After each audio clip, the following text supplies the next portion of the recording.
by the end of this week, you may have an answer to that running back situation. Do you know what you're going to do? I think the here's what I really feel like is we're really confident in that running back room right now. And to be honest, Kene Nwangu got dinged up a little bit. It was a hamstring. But Kene will be back at full strength on Sunday. He had a really good camp going on. Johnny Lang's had a great camp. Brees Hall's had a great camp.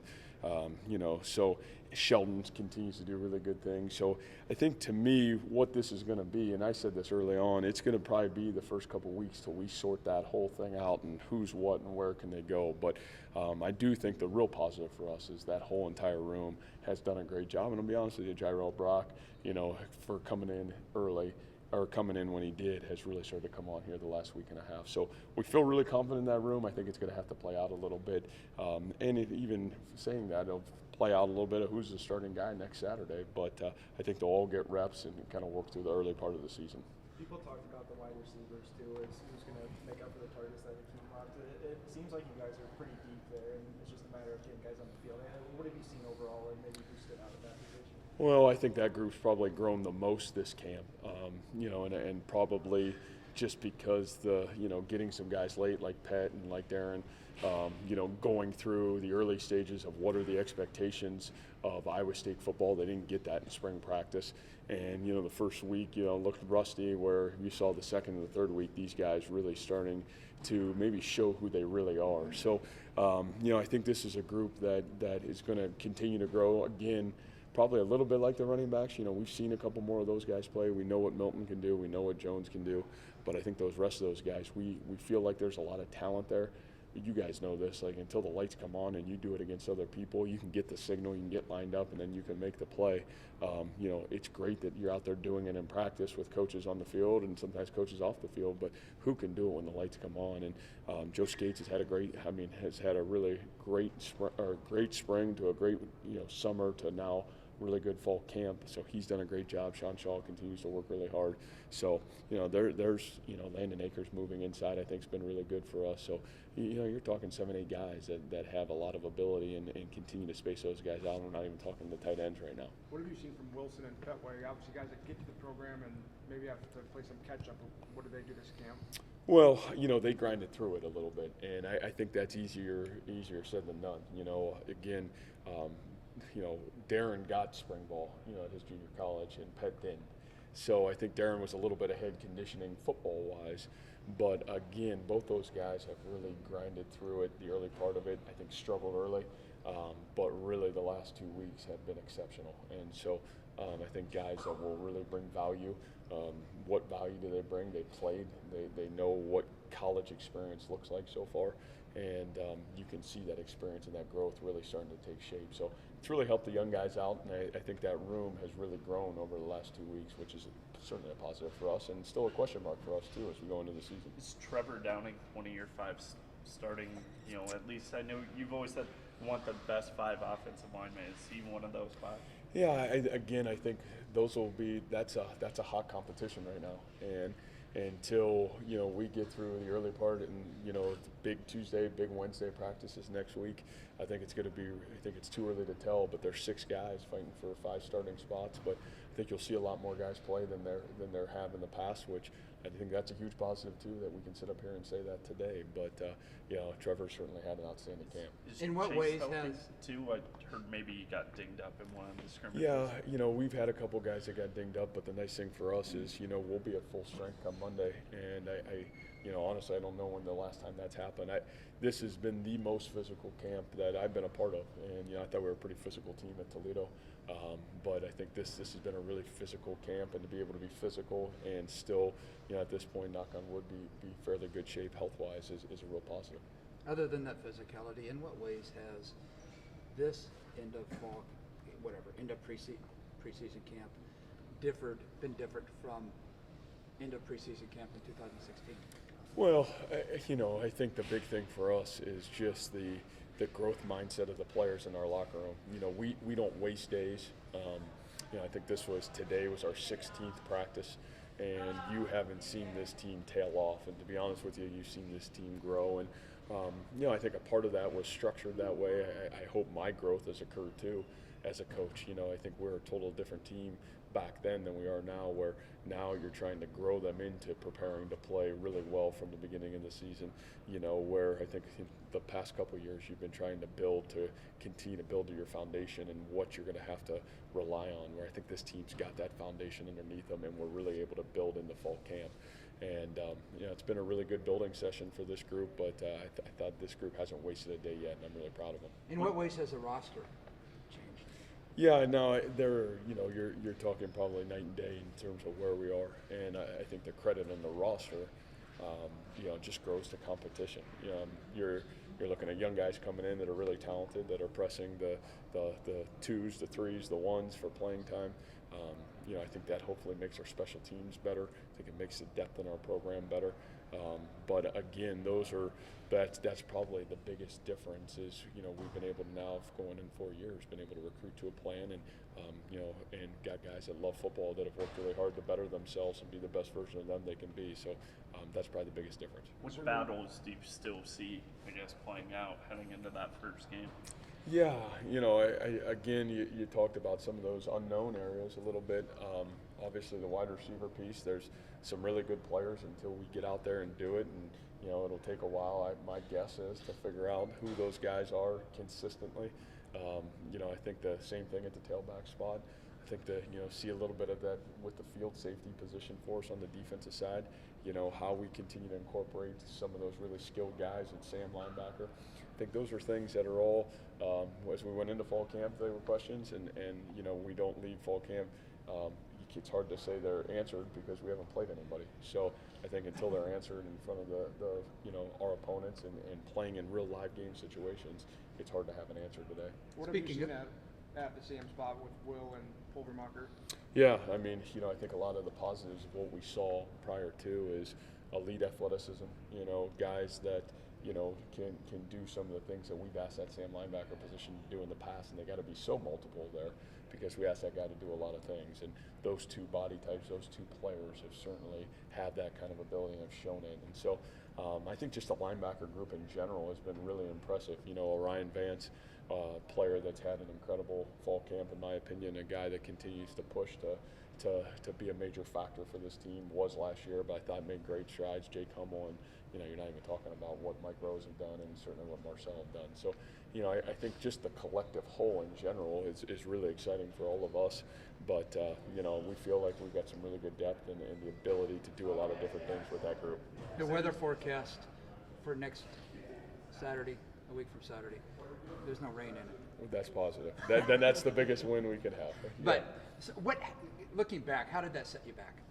Oh, that was a hard challenge a year ago, and just with, again, we had a lot of question marks a year ago. Probably more question marks a year ago than we had at this time this year. But I think when you lose one of those valuable game experiences, it doesn't matter who you're playing or where you're playing or when you're playing them. You only get 12 of them, and when you lose one of those, I think it can be a real challenge for a football team. And the younger you are, I think the harder that challenge is. I've always said it, and I always will. There is great growth between the first game and the second game that you play, because you don't get to, it's really hard to match the game-like situation that a football game really brings to the table. So, I thought a really good challenge and a challenge we just had to work through last year. But whether it was a setback or a challenge, it certainly was a tough challenge that we had to work through, and the veterans on our team were able to allow us to work through it. So is having an off week in week 2 good or bad? Oh, I love it. We did that every year at Mount Union. So, my entire career, that's how it was, and when I coached there. So, I love the ability to play a game and then have the ability to, where are you as a football team for real? What's this team really look like? And where are those margins that you better hurry up and change, and where are those margins that you feel like we can continue to build on? So I think it's certainly a positive for us. Have you guys started prepping for UNI yet, or what does that look like? Yeah, I kind of, to be honest with you, 60-40 Iowa State to UNI this week probably. I think the last 2 days, yesterday, today, and then obviously tomorrow, will be really heavy UNI focused, and I think one of the positives for us is we kind of know what that team looks like and feels like, and I think the credit to that says that you better be ready to play football, because they're a football team attitude, effort. Even schematics at times can resemble some of the things we do. But we know the challenge at hand, and that's my fear would be to not prepare for them would be a huge mistake. So I think our football team's got great focus right now. How much better has the consistency piece gotten since you got here? Not only in-game execution, but each practice, each winter, and each camp. Yeah, I think that has been the monumental change in our program is the consistency to the process, right? Like what's it take for me to be the best version of me every day? What's it take for our team to be the best version of us every day? The more individuals you got buying into that, the better you're going to be, and the more those individuals can bring those guys that sometimes need lifted up, the better you're going to be. And I think what you got in our locker room right now is a group of men, and some young men and some men that are maybe some of the greatest leaders from that standpoint that I've seen. And so I think that's been a huge positive, and something obviously if you don't have player ownership in your program, I think it's really hard to have, and I think that's probably been the greatest growth, that consistency's happened because the player-driven leadership. It's not Coach Campbell saying do this, it's these guys saying this is what it takes here to win, and this is what will allow us to be successful, and then holding themselves and others accountable to do it. That's been a huge change. You've always said that you want to wait and see the freshmen in pads before you make any kind of too many comments on them. What 16 practices in, is there anybody who at least is worth highlighting? Well, I'll say this probably in general for this group. They're sometimes you get into that first 16, 17 practices where like, man, that guy's either really good or that guy's going to take a while to develop. This is, bar none, the best class of freshmen that we've brought in here. And I think in some areas that it's probably easy to, whether it's a mistake or whether it's, sometimes a challenge to evaluate. Our defensive backs that came in this class and the offensive linemen in this class, I would say collectively are the best that we've brought in here, and that part's exciting. Will any of those guys help us this year? I think way too early to tell. Guys like, I think a guy like Kamani King that I talked about a little bit, been flash and been really good. Verdell Edwards, safety guy that's been flash, been really good. So that part certainly really positive. At the offensive line, that group, again, are any of those guys going to play? I don't know. But do some of those guys really shown that great potential? Grant Shriver, some of these guys that came in and I think really successful. The running backs have been really impressive at that spot.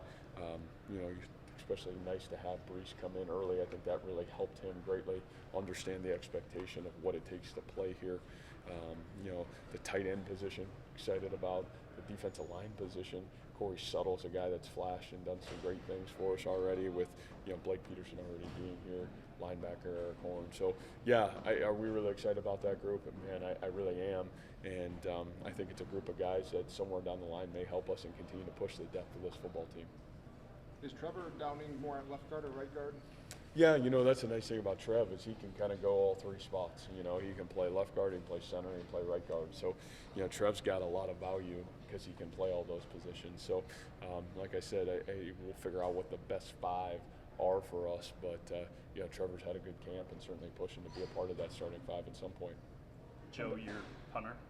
Yes, yeah. If you say what's somebody that's really stepped up, I'll tell you, Joe, we're really excited about. And, I know I said this before camp started. Joe's been in hard situations, clutch situations in the past, being our holder, having to come into that great game and do a great job. I think now, it's like anybody, you lose a good player and the next player's got to step up, and how does he respond to that adversity? And Joe's taken it head on. And I'm excited about Joe. I think Joe's really talented. Thought Joe was really talented when he came in here, and I think he's really it's been huge for him to get really quality reps with our ones and be able to take advantage of it. What do you think Brock's gotten out of this camp? I think the biggest thing Brock has is a sense of, that overall leadership and ownership of it. Not that he needed that, because I think Brock's a guy that's got so much respect by his teammates and his coaches. But I think understanding how to take that ownership onto the field from play to play and from situation to situation, and to be honest with you, sometimes from day to day. Nice thing about having a really great defense for Brock to go against is, if you're going to win the day, you better be on it, and that offense better be on it. And I think it's been a pretty good back and forth camp, and to have to respond through those tough days, who's stepping up and leading? Kyle Kemp's not here anymore, and David Montgomery's not here anymore. And those guys were those verbal leaders and those great leaders where you've seen Brock kind of take some of that role, and you can only do that if you're mastering your own craft. And I think Brock's a guy that probably has made that growth right now, which has been really fun. And then I just think, again, offensively, it's nice having, Coach Manning continuing to build our playbook and who we are offensively, and being able to do that, all of us sitting there and saying, hey, we want to do it and around the skill sets of what Brock has the ability to do, and certainly, what a guy like Real Mitchell has the ability to do as well. So I think those things have been real positive for us too. Do you guys anticipate naming captains sometimes in the next We will. I think assuming that'll get done tomorrow before our practice tomorrow. You mentioned Real. Is there gained confidence in him through I guess almost a month of fall camp? Oh, I'd say absolutely. I think Real is a player that has got an incredible skill set. He's a guy that just continues to grow, in my opinion, and he grows both on and off the field. And I think that part has been really good. I think positive have a guy like Kyle Kemp that's back on your staff, where Kyle off the field can be a great asset to exactly what Real has to do. And I think those two have really formed a real positive relationship. So I think that's been real positive. With all the position battles that are going on, I know you said that you can't really value the positions that are up for battle until you obviously get on the field and you go up against different competition, specifically the running backs. What are you and the rest of the coaching staff looking for, and what are you kind of valuing, and what's someone that could stand out if they do this? Yeah, I really think it comes to two values that we tried to evaluate every one of our players on. It's consistency and trust. Consistency to do the job that's asked of you, and the trust to do it not only on game day, but doing it on practice on Tuesday, Wednesday, Thursday, Friday, leading up to game day. And so, those are the two things. Our kids know that, and then obviously within the job description, like a running back, I've got to be able to run it, catch it, block with great consistency, be able to fulfill those requirements. But to me, that's what we're looking for, and that's why I think it's a hard say of, man, this guy's that guy or this guy's this guy, until the lights come on and they get the opportunity to play and they get the opportunity to put in adverse situations and have to respond. So I look forward to that, because I think we'll finally find out where we really are and what kind of team we really have. What was the process of Ray getting Well, I think that's something that Coach Rashid and that defensive line group has really taken great ownership in. Be honest with you, the Coach Bray situation here, the Coach Bray story of who he was, not only as a football player, having a great idea about that from my background at the University of Pittsburgh, to coming here and meeting Coach Bray's family, and having Colton around a lot in practice and watching the humility and character that that obviously every player in our program that was here when Coach Bray was here talked about who he was, to getting an opportunity to interact with their family and see what they stand for. I think that was really important to carry that tradition and carry that legacy of what he brought to the program with some guys that had been recruited by him. And I think that tells you what a powerful man Coach Bray was, that his spirit and who he was has carried on with that defensive line room. And so, I think for us, that's a process that really kind of stays within house in that D-line room. They come out with who should represent, that number, and that group decides on that. And, when we decided on that, we tried to do it towards the end of camp going into the season. So, obviously, Ray Lima, we know what kind of character he stands for, and I know he's really honored to be able to wear that number going into this fall for us. All right, Coach.